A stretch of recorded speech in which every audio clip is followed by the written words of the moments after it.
हुकूमत के खिलाफ तहरीके अदम एतमाद के हवाले से लीगी रहनुमाओं की अहम बैठक। मुस्लिम लीग नून के सदर शहबाज शरीफ की रिहाइशगाह पर अहम इजलास जारी। अयाज सादिक, साद रफीक, राना सनाउल्ला, अता तारड़ भी इस अहम इजलास में मौजूद हैं। अब तहरीके अदम एतमाद के हवाले से मुशावरत की जा रही है, अहम बैठक हो रही है पाकिस्तान मुस्लिम लीग नून के सदर शहबाज शरीफ की रिहाइशगाह पर। मजीद बात करते हैं, इखलाक बाजवा हमारे साथ मौजूद हैं। इखलाक बाजवा मजीद बताएगा कौन से अहम रहनुमा मौजूद है इस मुलाकात में और किन उमूर पर गुफ्तगू की जा रही है। जी बिल्कुल, हुकूमत गिराने के लिए लीगी रहनुमाओं में राब्तों में तेजी आ गई है और मुस्लिम लीग नून के सदर शहबाज शरीफ की रिहाइशगाह जो है वो सियासी सरगर्मियों का मरकज बन गई है।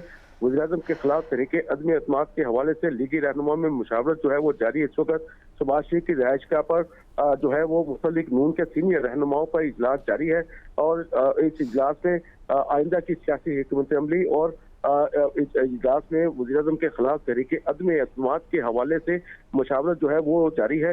इजलास में कौमी असम्बली के साबिक स्पीकर सरदार अयाज सादिक, ख्वाजा साद रफीक, राना सनाउल्ला, अता तारड़ समेत दीगर रहनुमा जो है वो शरीक है। जी बहुत शुक्रिया आपका, आप हमें तफसीलन अपडेट कर रहे थे।